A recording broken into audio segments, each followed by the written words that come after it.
As empresas da Bolsa surpreendem positivamente nos resultados trimestrais, elas surpreendem os mercados. Nós vamos ver então também sobre as mais investidas, como elas estão nesse momento, e vamos falar por que a Bolsa subiu tanto agora, o que está acontecendo. Bem-vindo ao canal Top Ações, não se esquece de deixar o like no vídeo, você ajuda bastante ele a ser entregue para mais pessoas, e considere também se inscrever no canal ativando o sino. Então, a Bolsa Brasileira toda verdinha, ações aí a maioria subindo, né? E principalmente as vinculadas ao setor commodity. Então a gente tem aqui Vale, né? Ferro, a Gerdau, Usiminas, tudo aqui subindo bastante.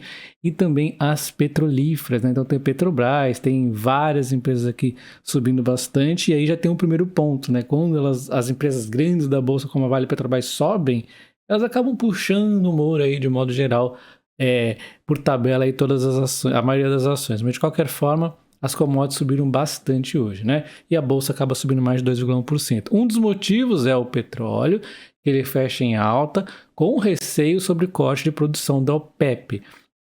Porém, os dados econômicos americanos vieram bem piores que o esperado, reforçando o argumento em favor da redução do ritmo do aperto monetário do Fed. Então, assim, não gostei dessa alta, né? Eu preferia que fosse uma alta porque a economia americana está indo forte e de repente até aumente a Selic.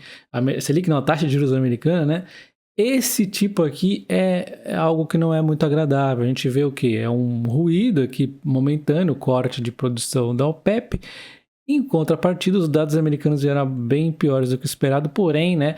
Vale destacar que eu ainda acredito que não haveremos recessão forte lá. No mês passado surpreendeu positivamente, um mês não é o fim do mundo.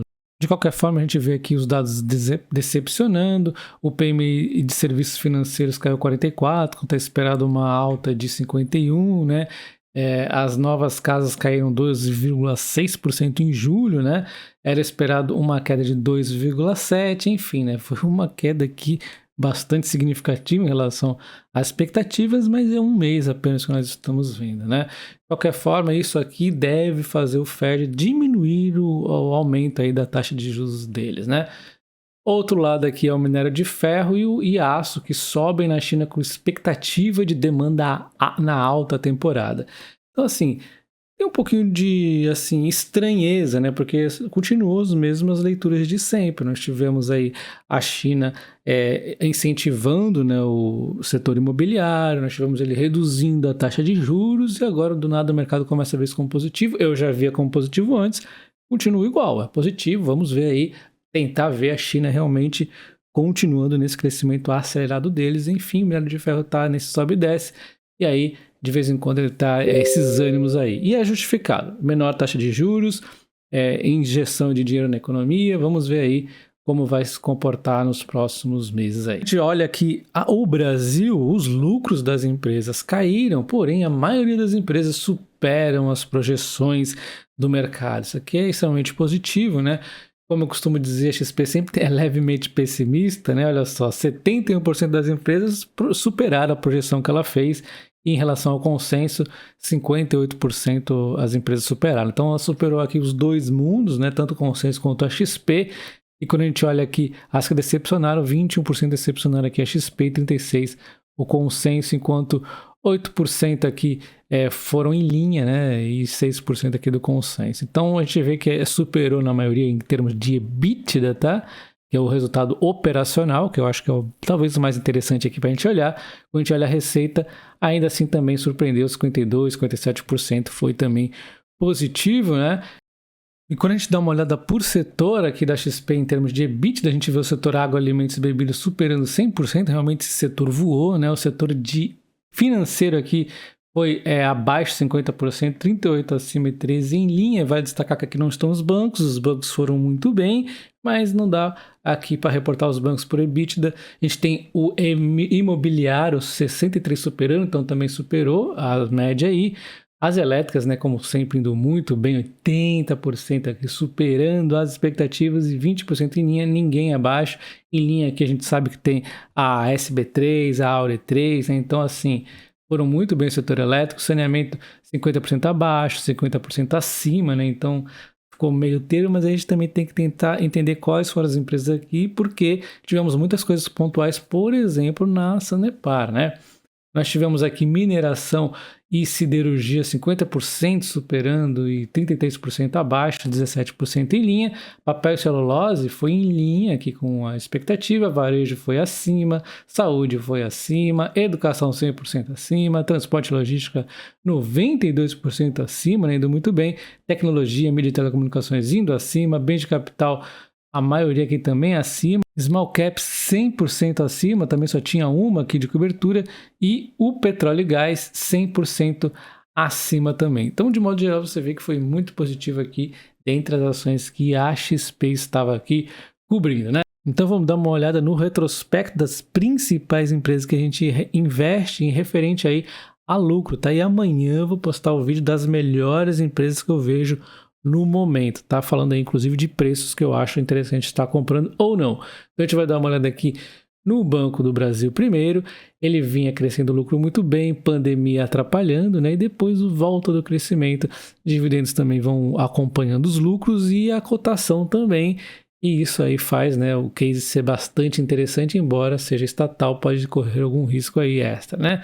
A gente vê então o Banco ABC no mesmo ritmo, crescendo bastante o lucro, acelerando recentemente, veio a pandemia, desmorona aqui o lucro pelas provisões maiores e tudo mais, assim como o Banco do Brasil, e a recuperação fortíssima. Os dividendos também tendem a crescer ao longo dos anos. Esse é o Banco ABC. Suas cotações, obviamente, também vêm subindo. Itaúsa, por mais que tenha se diversificado ainda, representa muito o Itaú aqui dentro, né? Então, o Itaú tem as provisões sendo feitas, o lucro cai e volta a subir, inclusive com as novas participações ganhando cada vez mais peso, elas indo muito bem.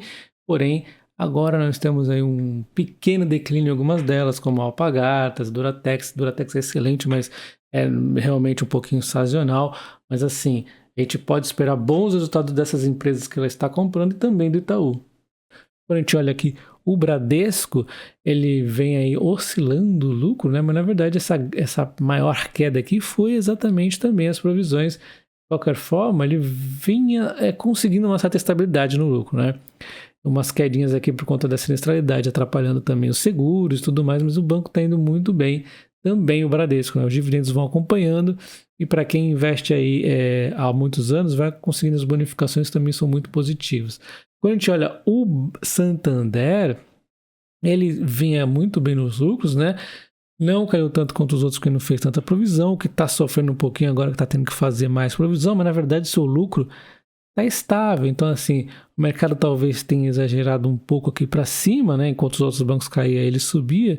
E depois exagerando demais ainda agora para baixo, que começa a transformar o Santander numa bela de uma oportunidade também, né? Todos os bancos aí são ainda muito bons, né? Quando a gente olha aqui, o Banrisul, ele vem aí também num crescimento muito bom, aí veio na inadimplência e afetou suas provisões, ele não vai conseguindo passar as margens, que está fazendo ele trupicar aqui nos resultados, porém, o último resultado trimestral deu uma leve sensação de que talvez ele consiga passar por esse momento, embora o mercado já começa a imaginar, né? Porque foi só um início de melhora de passagem de margens e o banco já subiu bastante.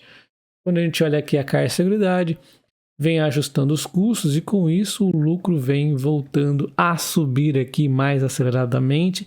Tendência a continuar os bons resultados nos próximos trimestres. O Caixa Seguridade que demorou até bastante para o mercado começar a ver ela com melhores olhos. Quando a gente olha aqui a Porto Seguro, as receitas, né, sempre foram bem.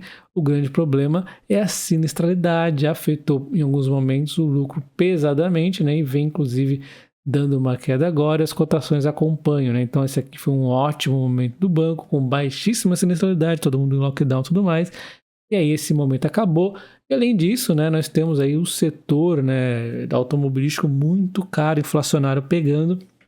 Porém, uma leve sensação de que o Porto Seguro começa a repassar as margens no setor automotivo, já fazem a recuperação da ação acontecer aí, a cotação, né? Enquanto o Banco do Brasil Seguridade, a gente vê aqui um lucro que vinha meio que capengando por vários trimestres aqui de 2020, as cotações seguiam esse mesmo ritmo, IGPM também atrapalhando, e aí o mercado bateu feio nela exageradamente. Só que vinha um momento melhor, o IGPM ia sair de cena, os lucros iam voltar, a Selic ia aumentar, ela, a seguradora que mais se beneficiou da Selic, não deu outra, né? O lucro subiu bastante e a cotação, seguindo o lucro, também subiu bastante. Quando a gente olha a Transmissão Paulista, é super perene, né? Mas, assim, ela tá sofrendo um pouquinho nesse ano por conta, né, do reperfilamento do RBSE. E assim, na verdade, nem é bom ficar vendo lucro nesses sites, porque vem tudo zoado, o lucro de transmissora de energia, não é o lucro que a gente gosta de ver, né? Eu gosto, na verdade, de ver o EBITDA regulatório. Aqui não vai nos dar muita visão correta, mas de qualquer forma, a gente sabe que ela está sofrendo um pouquinho por conta do RBSE, dando uma boa oportunidade, mas vem em linha aí, né? A Taesa não vem sofrendo muito, vem tranquilinha aí. Também prefiro ver o regulatório, obviamente, mas enfim, ela tá, vamos ver, se for ver pelo IFRS, estaria caindo, mas na verdade não, né? Tá indo bem tranquilo aí a Taesa, né? Suas receitas são reajustadas pelo IGPM também, né? Então por isso que dá essa sensação que está caindo aqui. Quando a gente olha a Alupar, ela vem aí também de bons resultados e também não é muito bom ver pelo IFRS, mas a Alupar ela vai continuar entregando aí também mais para frente. Os dividendos começam a aparecer. É um case interessantíssimo e alternativo para quem não gosta da Transmissão Paulista ou da Taesa ou as consideram caras, né? Embora a Transmissão Paulista esteja a bons preços também. A gente fala da SB3, uma empresa que vem com a crise hídrica, derrubou seus resultados e agora ela está aí penando, né, para dar lucro. Lembrando que aqui nós temos não recorrentes também, né? Enfim, nós temos uma empresa que faz o follow-on, está muito barata, apanhando. Pode ser também uma oportunidade para longo prazo. Essa não deu tão bem aqui nos lucros, né? Quando a gente olha aqui, a Copel, ela vinha também muito bem, né? Resultados nos custos, controlando, na receita aumentando bastante, porém agora nós tivemos uns sérios aí, sérios não, nós tivemos fortes não recorrentes e mostram esse resultado de prejuízo, mas na verdade não é bem assim, né? Essa é a Copel, segue tranquila e o resultado bem normal dela foi, tá? E a gente vê a Energias do Brasil, uma empresa que vem crescendo muitos lucros, com isso começam também a crescer os dividendos e a cotação começa a aparecer, por isso que é sempre bom a gente tentar antecipar um pouco. De qualquer forma, o lucro deve crescer mais, os dividendos devem crescer mais ainda, então ainda é uma boa ação para estar comprando, não estou recomendando compra. A Engie também é uma empresa extremamente perene, conseguiu resistir muito bem à crise hídrica, né? Em alguns momentos a inflação e o IGPM atrapalhou um pouco o seu resultado aí, mas de qualquer forma ela segue muito bem. Quarto trimestre de 2021 foi o pior aqui dela, né? Mas de qualquer forma os outros foram muito bem e ela vem aqui melhorando seus resultados pouco a pouco aí, trimestre após trimestre. Na sequência nós temos a Vale, e a Vale, ela mesmo com os problemas de volume que ela teve aí por conta dos climática e tudo mais, ela vem em ótimos resultados, né?